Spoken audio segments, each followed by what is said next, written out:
اللہ اللہ اللہ اللہ اللہ اللہ اللہ اللہ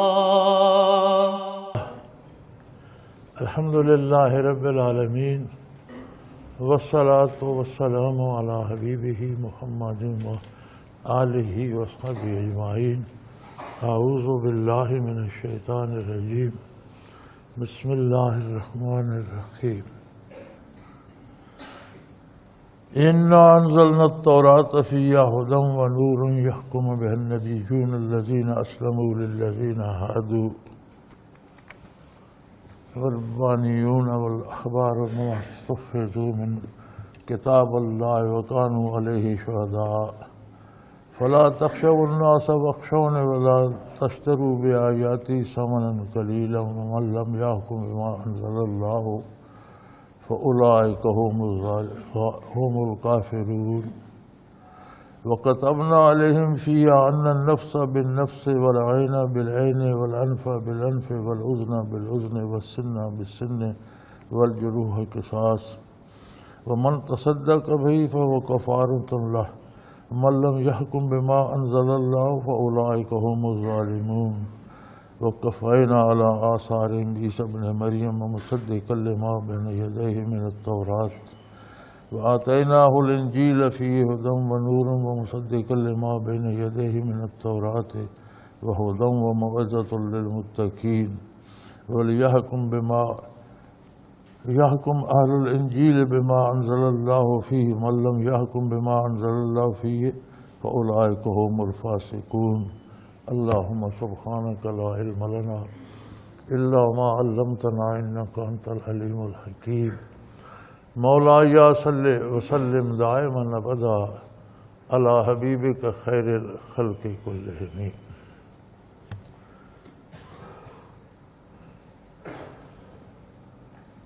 سورہ مائدہ کی کچھ آیات تلاوت کرنے کی سعادت حاصل کی ہے میں صرف آپ کو سادہ سا ترجمہ ان کا آپ کے سامنے عرض کروں گا، فیصلہ آپ کو خود کرنا ہوگا، لیکن اس سے پہلے میں یہ گزارش کرنا چاہتا ہوں کہ اصول یہ ہے کہ مسجد میں دنیا کی بات کرنا حرام ہے، خواہ آپ سرگوشی میں کریں خواہ شور کر کے کریں۔ تو کئی اجتماعات سے میں سن رہا ہوں، میں وہاں سے دروازہ کھولتا ہوں تو بالکل مکھیوں کی بھنبھناہٹ چھائی ہوتی ہے ساری مسجد میں، ہر ایک بات کر رہا ہوتا ہے۔ تو مجھے دیکھ کر چپ ہونے کی کیا ضرورت ہے، پھر کرتے رہیں جو کام آپ اللہ کے سامنے اللہ سے ڈر کر نہیں بند کرتے تو میرے سامنے بند کرنے کی کیا ضرورت ہے، میں بھی تو آپ ہی طرح کا ایک آدمی ہوں۔ مسجد میں دنیاوی بات کرنا حرام ہے۔ پھر دوہرا دوں، میرے پاس المرشد میں سوال آیا تھا کہ حضور اکرم صلی اللہ علیہ وسلم کے زمانے میں ساری باتیں مسجد ہی میں ہوتی تھیں، سارے سیاسی امور بھی مسجد میں نمٹائے جاتے تھے، جنگ و جدل کی صلح کی ساری باتیں نہیں ہوتی تھیں۔ تو یاد رکھو، اللہ کا رسول صلی اللہ علیہ وسلم جو کرتا ہے وہ دین ہے، نبی صلی اللہ علیہ وسلم جو کرتے تھے وہ دین ہے، وہ دنیا نہیں ہے۔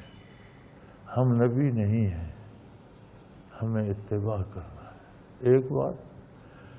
دوسری بات، جو حضور فرماتے تھے سارا دین کے بارے ہوتا تھا، اور جو صحابہ عرض کرتے تھے سارا دین کے بارے ہوتا۔ سوال پوچھتے تھے تو آج تک ہماری رہنمائی انہی سوالوں سے ہو رہی ہے۔ بات کرتے تھے تو احکام شریعت کے مطابق کرتے تھے۔ جہاد، امور سلطنت اللہ کے قانون کے مطابق نمٹانا یہ دنیا نہیں، یہ دین ہے۔ خود کو اس جگہ نہ لے جاؤ، اپنی حیثیت دیکھو۔ ایک دیا جو وہ بھی بجھا ہوا ہو، وہ یہ کہے کہ سورج ایسا کرتا ہے میں بھی کروں گا۔ ذات کا دیا ہو اور وہ جل بھی نہ رہا ہو اور وہ سورج کے ساتھ مثال جا دے، پھر سمجھ لو باتیں کرنی ہے، اٹھ جاؤ نا یار، باہر جا کر بات کر لو تو آ جاؤ۔ یہاں کرنی ہے ذکر کے بارے بات کرو، لطائف کا پوچھو، کسی سے مراقبات کا پوچھو، کوئی شرعی مسئلہ پوچھنا ہے وہ مجھے سب جائے۔ دنیا کی بات حرام ہے بھائی، آپ کب آئے، کس وقت جانا ہے، کس سواری پہ آئے ہو، کوئی سیٹ ہے تمہارا، یہ سارا حرام ہے۔ خواہ آپ سرگوشیوں میں کرے، خواہ بلند آواز سے کرے، تو اپنے آپ کو سنبھالیں۔ مسجد میں آئیں تو دنیا باہر رکھ کر آئیں۔ ٹیلی فون مسجد سے سنے ہو رہے ہیں، موبائل مسجد میں سنے جا رہے ہیں، فیس بک مسجد میں پڑی ہے، یہ سب حرام ہے۔ کوئی روکے نہ روکے، مسجد نبی سے بیٹھ کر سیلفیاں بھیجی جا رہی ہیں، یہ خیال ہی نہیں کہ ہم کس کی بارگاہ میں بیٹھے ہیں۔ کیا حیثیت ہے ان حکمرانوں کی بارگاہ رسالت کے مقابلے؟ آپ کسی ڈپٹی کمشنر کی چھوٹا سا ایک پرزہ ہے نا حکومت کا، کہ ضلع کا ایک ہیڈ ہے، اس کے دفتر میں بیٹھ کر گھر سیلفی بھیج سکتے ہیں؟ جرات کریں گے کہ یہ میں دیکھیں یہ بھی ڈی سی صاحب بیٹھے، میں بیٹھے، یہ سیلفی دوستوں کو بھیجیں گے؟ تو مسجد نبی سے بھیجنے کی جرات کیوں کر رہے ہیں؟ بیت اللہ سے بھیجنے کی جرات کیوں کر؟ اس کا مطلب یہ ہے کہ آپ کو یہ ادراک ہی نہیں کہ میں آپ کے لیے ایک کوٹھا ہے اور اس پر سے غلاف ہے، اللہ اللہ خیر صلی اللہ، اور وہاں کچھ نہیں۔ مسجد نبوی میں سیلفیاں بھیجنے والوں کے تصور میں ایک مقبرہ ہے اور مسجد ہے اور کیا ہے، وہاں سیلفیاں بناؤ، فوٹو بناؤ، بھیجو بھائی۔ کیا نبی کریم صلی اللہ علیہ وسلم جلوہ افروز ہوں؟ کوئی بندہ وہاں جائے، وہاں پھر فوٹو اور سیلفی کرے گا؟ شرعاً روضہ اطہر کا وہی ادب ہے جو دنیاوی زندگی میں بارگاہ رسالت کا تھا۔ قبر اطہر میں بھی آپ زندہ موجود ہیں۔ یہ اور بات کہ عالم بدل گیا، دنیاوی زندگی نہیں ہے، اس پر دنیا کے احکام وارد نہیں ہوں گے، موسم برزخ کا ہوگا، گرمی سردی ٹھنڈ دن رات وہ برزخ کے ہوں گے، دنیا کے نہیں ہوں گے۔ یعنی عالم بدل گیا، زندگی نہیں بدلی۔ تو پھر یہ مساجد بھی تو اللہ کا گھر ہے۔ جسے بات کرنی ہو، مجبوری ہو، بس ساتھی کو لے کر باہر دروازے سے باہر چلا جائے، کر لے اپنی بات، پھر آ کے بیٹھ جائے۔ مسجد میں داخل ہوتے وقت ٹیلی فون بلاک کر دیں، بند کر دیں، آف کر دیں، باہر جا کر لیں۔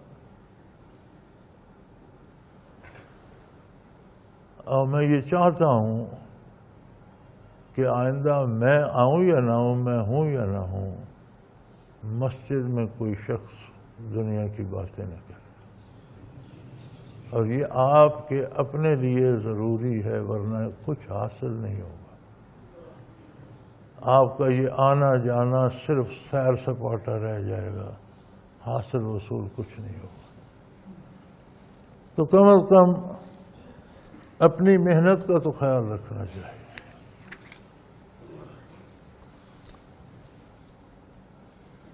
شان نزول آیات کریمہ کا یہ ہے کہ یہود ایک مقدمہ حضور اکرم صلی اللہ علیہ وسلم کی خدمت میں لے آئے۔ وہ جانتے تھے کہ اس کا فیصلہ ہماری کتاب میں موجود ہے، ہمارے علماء موجود ہیں، لیکن لانے والے خود مجرم تھے۔ کوئی بندہ انہوں نے قتل کر دیا، وہ مختلف اس میں چھپنے چھپانے کی چیزیں بنائیں، ثبوت مٹا دیے، لیکن وہ جانتے تھے کہ یہود کے علماء کے پاس جائیں گے تو بڑی سخت سزا پائیں گے، تو انہوں نے کہا نہیں جی ہم نبی علیہ السلام کے پاس جاتے ہیں۔ مقدمہ جب پیش کیا تو وہی الہی آئی کہ آپ انہیں فرمائیے کہ میرے پاس کیوں آتے ہو، تمہارے پاس کتاب موجود ہے، اللہ کی علماء تمہارے ہیں۔ پھر ارشاد ہوا کہ آپ ان کا فیصلہ اگر کریں تو پورے انصاف سے کریں یا نہ کریں، اگر آپ نہ کریں تو آپ اس کے ذمہ دار نہیں ہیں، یہ اپنا ان کا جو عقیدہ ہے ادھر جائیں، اور اگر آپ فیصلہ فرمائیں تو پھر پورے انصاف سے فرمائیے گا۔ اب اس کے بعد یہ آیات بھی نازل ہوئیں، فرمایا ہم نے تورات نازل فرمائی، فیہا ہدا، بھرپور ہدایت تھی اس میں، کوئی کمی نہیں تھی، ونور، وہ دلوں کا نور تھا، دلوں کی روشنی تھی۔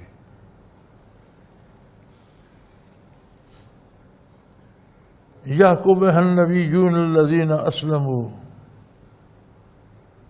لیکن یہ نور اور ہدایت انبیاء کے ذریعے تقسیم ہوتا ان لوگوں کے لیے جو ایمان لاتے، جو تسلیم کرتے، جو مسلمان ہوتے۔ یاد رکھیں آدم علیہ نبینا علیہ الصلوۃ والسلام سے لے کر آقا نامدار صلی اللہ علیہ وسلم تک ہر نبی نے جو دین سکھایا وہ اسلام تھا، اس عہد کا اسلام وہ تھا۔ ہر نبی نے جو دعویٰ کیا اس کلمے کا پہلا جز لا الہ الا اللہ تھا۔ آگے نبوت کا اعلان تھا، آدم و صفی اللہ، یا اسماعیل و ذبیح اللہ، یا عیسیٰ روح اللہ، یا موسیٰ کلیم اللہ، یا ابراہیم و خلیل اللہ، لیکن پہلا جز لا الہ الا اللہ تھا۔ تو فرمایا اپنے عہد میں اس دور کی ضرورتوں کے مطابق، انسانی ضرورتوں کے مطابق، معاشرے کی ضرورت کے مطابق جو بھی کتاب نازل کی وہ اپنے عہد میں مکمل جواب اس میں موجود تھا۔ پھر اس میں کیفیات، انوارات، نورانیت تھی، لیکن بٹتی انبیاء کے ذریعے تھی۔ جو اسلام قبول کرتا، دامن نبوت تھامتا، اسے ہدایت بھی نصیب ہوتی، کیفیات قلبی بھی، وہ نور بھی نصیب ہوتا۔ للذین ہادوا والربانیون والاحبار، تمام اہل کتاب کے لیے، یہود کے لیے اور ان کے بڑے بڑے علماء کے لیے اور بڑے بڑے پارساؤں کے لیے یہی بنیاد تھی۔ یعنی یہ کوئی دین الگ نہیں ہوتا کہ ایک بڑا ولی اللہ ہے تو اس کا کوئی مذہب الگ ہے، اور ایک چھوٹا ولی ہے تو اس کا کوئی الگ ہے، ایک عام آدمی ہے تو اس کا مذہب الگ ہے۔ وہی احکام شریعت، وہی عقیدہ، سب کچھ وہی ہوتا ہے، ماننے کی کیفیت الگ ہوتی ہے، اس پر عمل کرنے، اتباع کرنے کی کیفیت الگ ہوتی ہے، اس میں وہ بازی لے جاتے ہیں۔ ورنہ سارے علماء ربانی بھی، نیک اور پرسان لوگ بھی، صاحب علم بھی، دین سب کا، جیسے آج دین سب کا ہے، ایک ہے، لا الہ الا اللہ محمد الرسول اللہ، ہر مسلمان کے لیے ہے۔ لیکن کچھ علماء بن جاتے ہیں، کوئی صلحاء بن جاتے ہیں، کوئی کسی درجے کو پہنچ جاتا ہے، کوئی کسی کو، وہ اپنا خلوص اور خلوص کے ساتھ محنت اور مجاہدہ ہے۔ بما استحفظوا من الکتاب، من کتاب اللہ، جتنا جتنا کسی نے اللہ کی کتاب کی حفاظت کی۔ ہمارے ہاں بڑی بات ہے دین کی حفاظت، قرآن کی حفاظت کیا ہے؟ بندوق لے کر پہرا دینے کی ضرورت نہیں ہے، لوگوں کو بموں سے اڑا کر اسلام کو بچانے کی ضرورت نہیں ہے، دین اس کا محتاج نہیں۔ جو آپ کے مطابق نہ سوچے اسے گولی مار دو، اس کے گھر پہ بم پھینک دو، اس کی مسجد میں آگ لگا دو، اس کے عبادت خانے کو گرا دو، یہ دین نہیں ہے۔ اس طرح دین کی حفاظت کیا تھی؟ بِمَسْتُحْفِظُوا مِنْ کتاب اللہ کی کتاب سے جو احکام تھے ان کی حفاظت یہ تھی کہ انہیں دل و جان سے مان کر ان پر عمل کرتے تھے۔ جو عقیدہ درست کر لیتا ہے اور عمل شریعت کے مطابق کرتا ہے وہ حفاظت کا حق ادا کر رہا ہے۔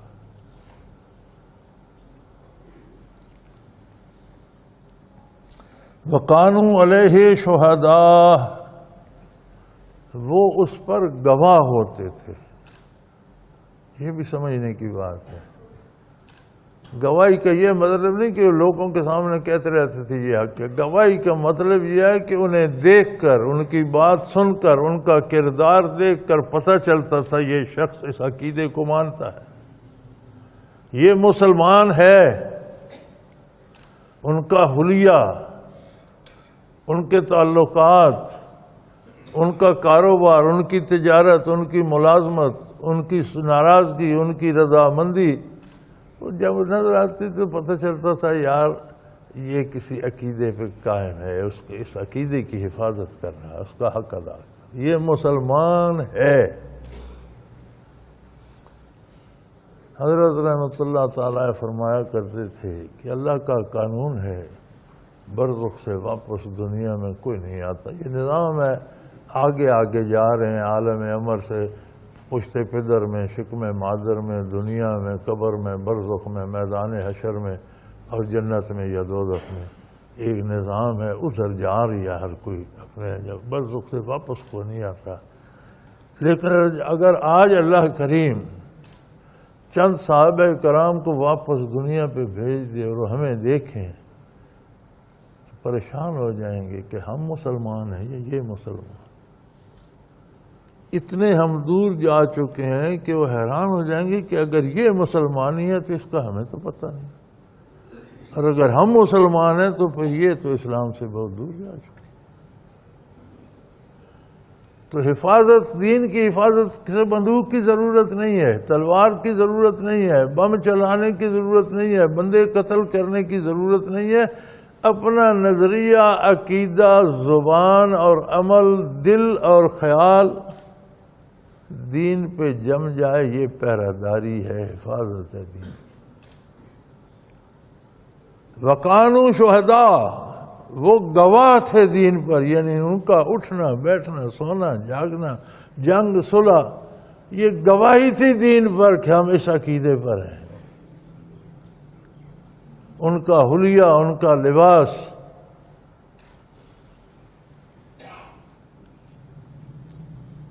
پھر آگے فرمایا بندہ دوسری تہذیب میں کیوں جاتا ہے؟ اپنی تہذیب چھوڑ کر غیروں کی کیوں اپناتا ہے؟ ہمیں کیا ہو گیا ہے کہ ہم اپنے بچے کو مسلمانوں جیسا حلیہ نہیں بناتے، انگریزوں جیسا بنانا پسند کرتے؟ کیوں؟ ہم اپنا حلیہ اغیار جیسا بنانا پسند کرتے ہیں، کیوں؟ ہم ان سے مرغوب ہیں، سمجھتے ہیں وہ بہت اعلیٰ ہیں، ہم بڑے کمتر ہیں۔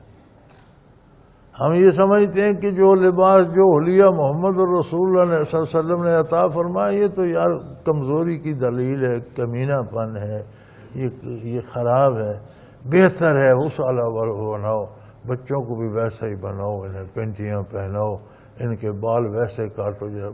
بچپن سے گرومنگ شروع ہوتی ہے، پھر بچے جب بڑے ہوتے ہیں تو ویسے ہی بنے ہوئے ہوتے ہیں۔ بچوں کو تو چھوڑ دو، ہماری تو بیٹیاں بھی ویسے ہی بن گئی اور ننگی برہنہ سٹیجوں پہ ناچ رہی ہیں۔ جس عورت کا لباس اتنا تنگ ہو کہ وجود کے اتار چڑھاؤ سمجھ آ رہے ہوں، اسے بے لباس تصور کیا جاتا ہے شریعت مطہرہ میں۔ اور جس کا لباس ہی چیتھڑے ہو، یہاں پر ایک چیتھڑا ہے، یہ جگہ ننگی ہے، یہاں پر ایک چیتھڑا ہے، نیچے پھر ننگی ہے، اس کا لباس کا شریعت میں کوئی تصور ہی نہیں. عورت کے لیے تو عورت بے لباس ہے. شرن تو ہماری یہ بیٹیاں جو قوم کا سرمایہ کہلاتی ہیں اور جن کی برسوں برسیاں منائی جاتی ہیں، بڑے بڑے اہل اللہ دنیا سے اٹھ کے بڑے بڑے علماء اور مشاہیر چلے گئے، بھول گئے ہمارے ٹی وی کو. بڑے بڑے جری بہادر شیر جوان بھلا دیے ٹی وی نے. ایک فکرے کی خبر اس دن آتی، آج فلاں فوت ہو گیا، اچھا آدمی تھا. بات یہ گانے بجانے والیاں تو ہماری جان ہی نہیں چھوڑتی. ہر سال برسیاں منائی جاتی ہیں، برتھ ڈے منائے جاتے ہیں مرنے کے برسوں بعد. حالانکہ شرن وہ حرام کر رہی ہوتی ہیں. مردوں کے سامنے گانا عورت کا حرام، گھنگرو باندھ کے ناچنا حرام، طبلے باجے سرنگیاں حرام، بے لباس ہونا حرام. لیکن ہماری تو رہنما قومی رہنما بن جاتے ہیں. ہم کیا کریں؟ کہاں جا رہے ہیں ہم؟ ایک عرب شاعر نے کہا تھا، اذا کان الغراب ذلیل قوم، اذا کان الغراب ذلیل قوم سیادیہم الی دار الکلاب. کہ کسی قوم کا رہنما اگر کوا بن جائے، وہ کوے کے پیچھے چلنا شروع تو وہ انہیں وہاں لے جائے گا جہاں کتے مردار کھا رہے ہوں. کوے نے تو وہیں جانا ہے. ہم اگر ایسے لوگوں کو اپنا قومی سرمایہ، مثالی رہنما سمجھ لیں گے تو یہ ہمیں وہیں لے جائیں گی جہاں کتے مردار کھا رہے ہوتے.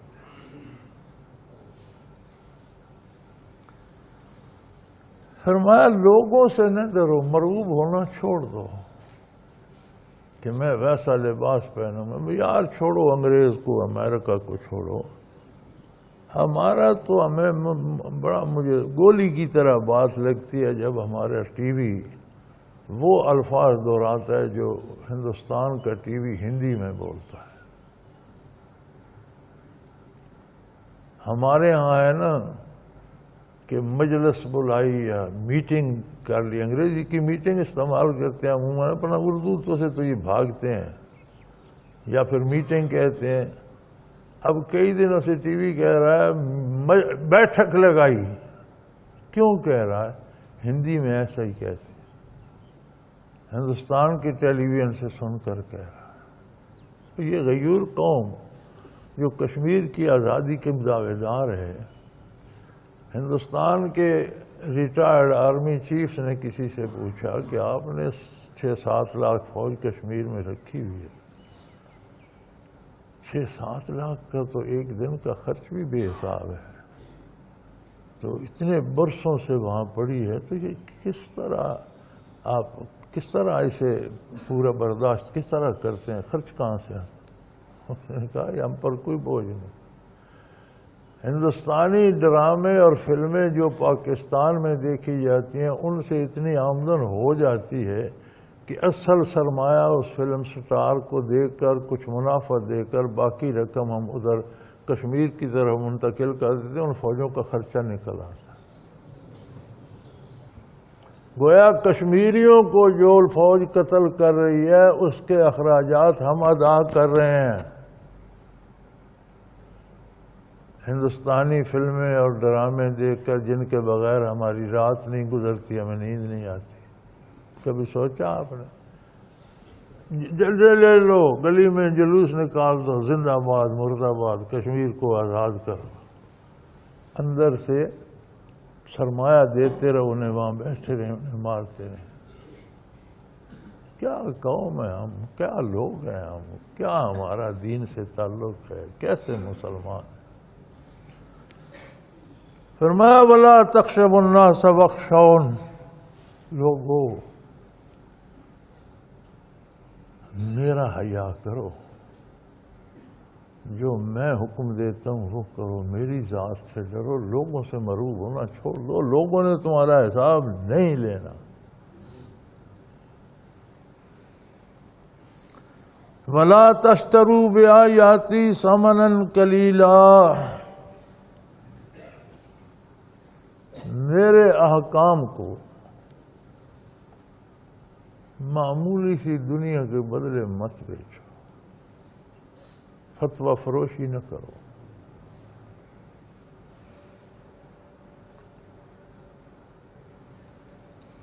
اور جو ایسا کرے گا مَن لَّمْ يَحْكُم بِمَا أَنزَلَ اللَّهُ فَأُولَٰئِكَ هُمُ الْكَافِرُونَ، جو لوگ احکام الہی کے علاوہ ہٹ کر کام کرتے ہیں حقیقتاً کافر یہی ہے، یہی کفر کی نہیں ہے۔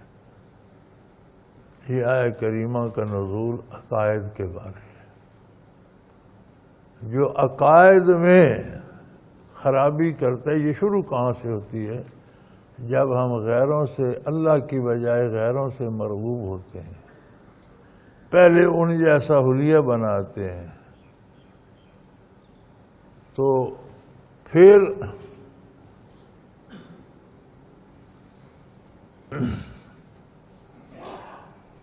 ان جیسے کردار اپنا لیتے ہیں، آخر عقیدہ بھی انہی جیسا ہو جاتا ہے۔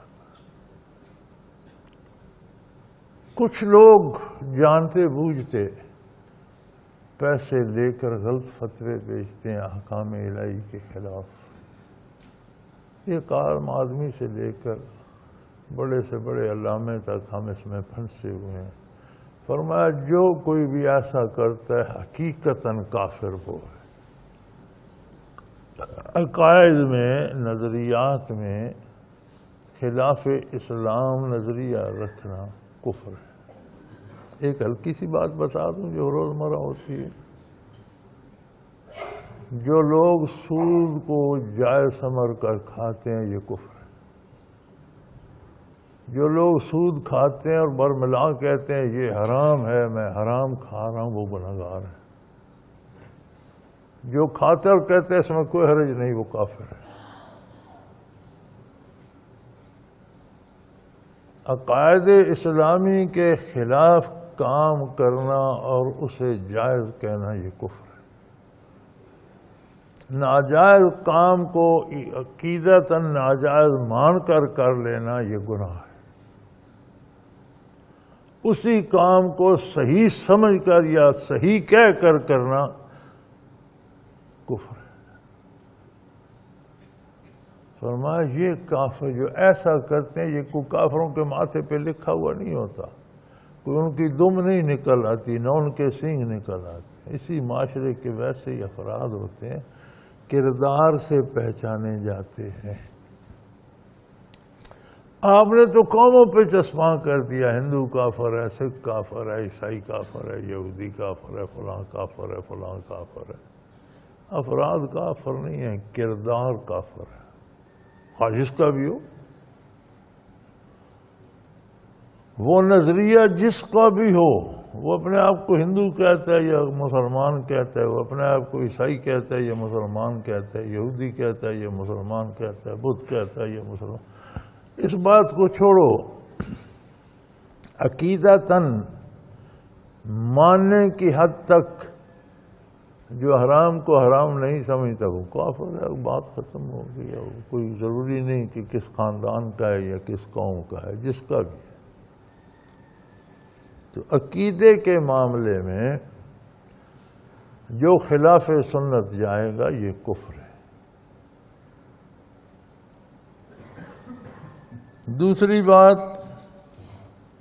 فرمایا ہم نے وَكَتَبْنَا عَلَيْهِمْ فِيهَا أَنَّ النَّفْسَ بِالنَّفْسِ وَالْعَيْنَ بِالْعَيْنِ وَالْأَنْفَ بِالْأَنْفِ وَالْأُذْنَ بِالْأُذْنِ وَالسِّنَّ بِالسِّنِّ وَالْقُصُورَ جُرُوحَ قِصَاص فَمَنْ تَصَدَّقَ بِهِ فَهُوَ كَفَارَةٌ لَهُ مَنْ لَمْ يَحْكُم بِمَا أَنزَلَ اللَّهُ فَأُولَٰئِكَ هُمُ الظَّالِمُونَ۔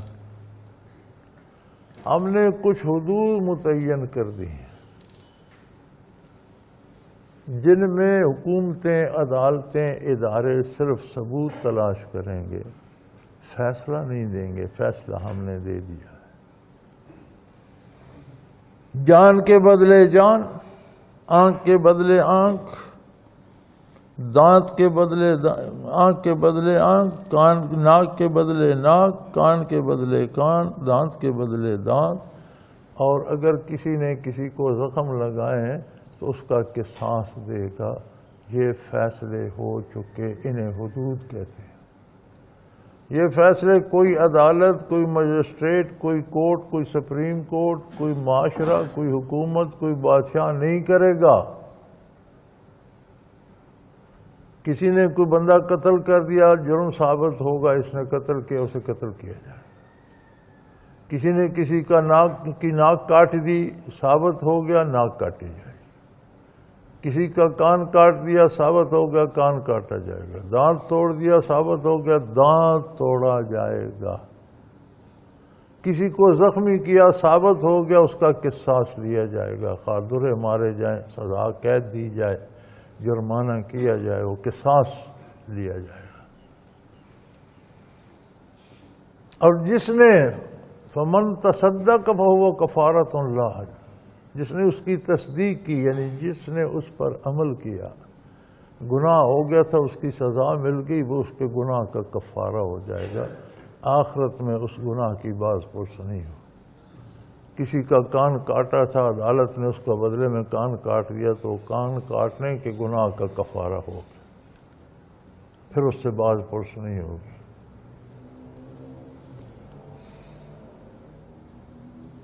وَمَن تَصَدَّقَ، جس نے اس کی تصدیق کی۔ اب تصدیق سے یہ مراد نہیں ہے کہ عمل نہ کرے اور کہ میں مانتا ہوں، نہیں۔ جس نے اس پر عمل کر کے اس کی عملاً تصدیق کی، اس کا کفارہ ہو جائے گا۔ اور جو اللہ کی حدود کے مطابق فیصلے نہیں کرتے، یہی بہت بڑے ظالم ہیں۔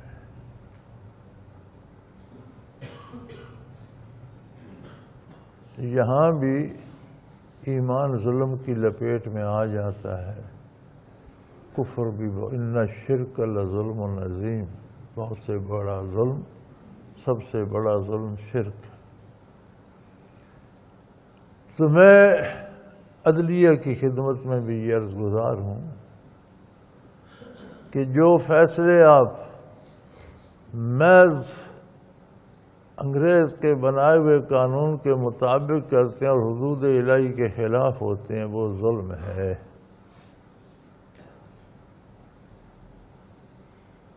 آپ اس بات پہ خوش ہیں نا، ہم عدل کر رہے ہیں۔ عدل وہ ہے جو اللہ نے معین کیا ہے، جو اسلام نے مقرر کی ہیں۔ آپ کا قانون عدالت قرآنی نہیں ہے، اور غیر اسلامی طریقے سے، غیر شرعی طریقے سے جو آپ سزائیں دے رہے ہیں، قید کر رہے ہیں، پھانسی لگا رہے ہیں، یہ ایک اور قتل ہے۔ اور معذرت کے ساتھ قرآن آپ کو ظالم کہہ رہا ہے۔ یہ صرف عدلیہ پر موقوف نہیں، ہم خود بھی جو فیصلے کرتے ہیں، ہمارے فیصلے کیا ہیں؟ جو ہم کام کرتے ہیں وہ ہمارے فیصلے ہیں۔ اب ہمارا فیصلہ لکھ کر کوئی نہیں مانتا، ہمارا کردار ہمارے فیصلے ہیں۔ جہاں حدود شرعی کو ہم پھلانگتے ہیں، یہ ظلم عظیم ہے، یہ ظلم ہے، ظلم ہے، ظلم ہے۔ تیسرا پہلا عقائد ایمانیات، پھر حدود، تیسرا درجہ تعزیرات کا۔ تعزیر اس سزا کو کہتے ہیں جس کی تعیین اللہ کریم نے اس عہد کے علماء، مجتہدین، صاحب حکمت لوگوں کے سپرد کر دی ہے، یعنی چھوٹے چھوٹے جرائم جن کی سزا عدالت قاضی دے سکتا ہے۔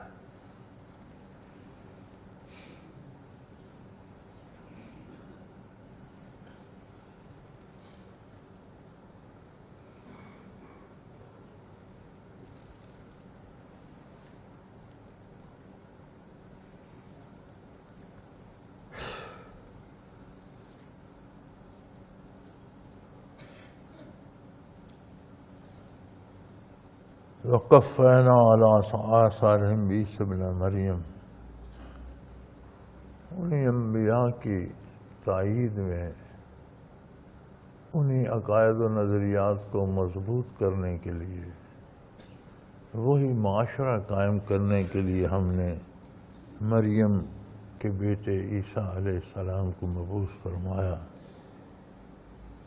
مصدقا لما بین یدیہ من التورات، اللہ کی پہلی کتابوں کی انہوں نے تصدیق فرمائی۔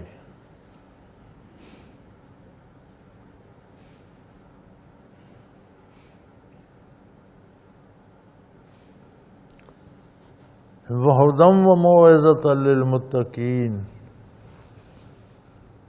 اور انہوں نے نور ہدایت تقسیم کیا، اور جنہوں نے اللہ کریم سے تعلق جوڑا انہیں اس کا راستہ اور طریقہ بتایا، واعظ کیا۔ واعظ کیا ہوتا ہے؟ بندے کو اللہ سے جڑنے کا سلیقہ بتانا۔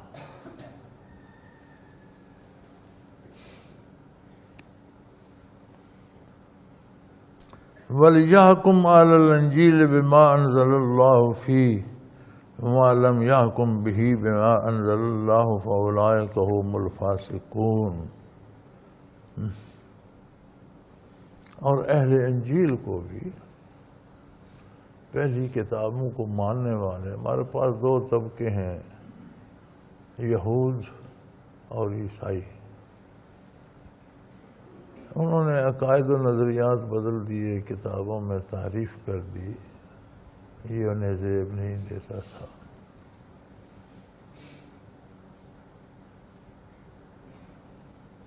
اور تعزیرات میں جو غلطی کرے گا، شریعت کے مطابق قانون شہادت نہیں بنائے گا، شرعی ثبوت جمع نہیں کرے گا، پھر شرعی حدود کے اندر سزائیں نہیں دے گا، یہ بہت بڑے گناہ گار ہوں گے۔ اللہ اللہ اللہ، ہم کہتے ہیں اسلام نافذ کرو، اسلام نافذ کرو، جلوس، جلسے، شور شرابہ، کروڑوں روپے ایک جلسے پہ خرچ ہوتے ہیں، اسلام کیسے نافذ ہوگا؟ اپنے اپنے ملک پر جس پر اس کی حکومت ہے ہر کوئی نافذ کرے۔ یہ 4-4.5 ہاتھ کا میرا وجود، میری سلطنت ہے، میری ریاست ہے، اس پر میرا حکم چلتا ہے، اس پر میں نافذ کروں۔ آپ کا وجود آپ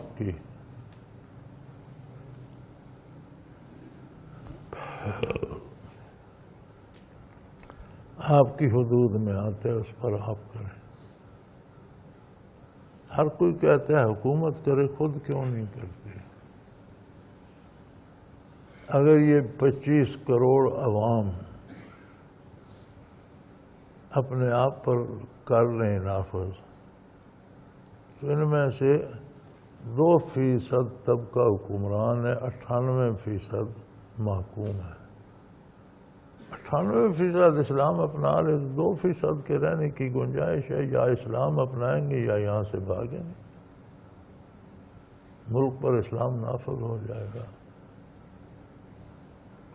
دعاؤں سے، المرشد میں کسی نے ارشاد فرمایا تھا کہ دعا فرمائیں اسلام نافذ ہو جائے۔ میں نے کہا اگر دعاؤں سے نافذ ہونا ہوتا تو ہمارے تبلیغی بھائیوں کی دعاؤں سے ہو چکا ہوتا۔ سارا دن ساری رات ایک بڑا حصہ قوم کا دعائیں کرتا رہتا ہے، ہوتا تو کچھ نہیں۔ کرنے سے ہوگا۔ اس ملک پر نافذ کرو، یہ تو کر سکتے، انشاءاللہ بڑے ملک پر بھی ہو جائے گا۔ میں نے 3 درجے عرض کیے ہیں: عقائد، حدود، تعزیرات، اپنے آپ پر نافذ کرو۔ عقیدہ خالص، عمل حدود الہی کے اندر، بھول چوک سے احتیاط۔ اور اگر آپ لوگ جو ذکر الہی کے لیے تشریف لاتے ہیں، تجلیات باری کے طالب ہیں، جن میں سے ہر بندے کی آرزو ہے کہ 1500 سال دور بیٹھ کر میری روح بارگاہ رسالت میں پہنچے اور مجھے شرف باریابی نصیب ہو اور میری روحانی بیعت ہو جائے۔ ان کا یہ عالم ہے کہ 10 منٹ مسجد میں مسجد کے آداب کو ملحوظ نہیں رکھتے، دنیاوی باتیں کرنے سے باز نہیں آتے، عملی زندگی میں اسلام کی حفاظت کہاں کرتے ہوں؟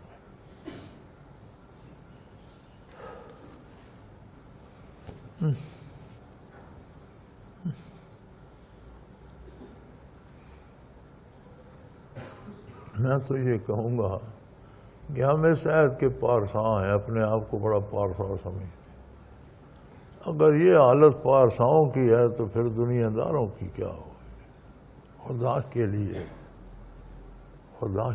اپنی اصلاح کرو، احکام شریعت کو سیکھو، مانو، عمل کر کے دکھاؤ۔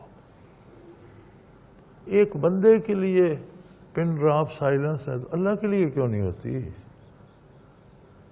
میں تو تمہارے جیسا ہوں، شاید میرے گناہ تم سب سے زیادہ ہوں، تو میرے آنے پہ آپ چپ ہو جاتے ہیں، تو اللہ کریم ہر وقت موجود ہے۔ آپ بارگاہ رسالت مسجد میں آئیں، بیٹھ کر مراقبہ کریں، ذکر کریں، تلاوت کریں، کوئی دینی بات پوچھنی ہے پوچھیں، کوئی بتانی ہے بتائیں، مر جائیں دنیا کی بات نہ کریں۔ ابھی مجلس برخاست ہوگی، کہیں نہیں جا رہی، دنیا بھاگی نہیں جا رہی، ادب و احترام سے بغیر شور کیے سکون کے ساتھ آرام سے باری باری نکل جائے۔ اگر آپ دھکے لگائیں گے، شور کریں گے تو بھی مسجد سے باہر ہی جائیں گے، اور کون سا قلعہ فتح کریں۔ مسجد کا ادب ملحوظ خاطر رکھتے ہوئے، احترام کے ساتھ، کچھ بزرگوں کا لحاظ کرتے ہوئے، بوڑھا آدمی ہے صفحے سے پہلے جانے دو، کیا فرق پڑتا ہے؟ میرے بھائی، سارا سلوک محتاج ہے شریعت کا۔ عملی زندگی میں اگر شریعت نافذ نہیں تو بیٹھے کرتے رہو ذکر بھی، سب کچھ نہیں ہوگا۔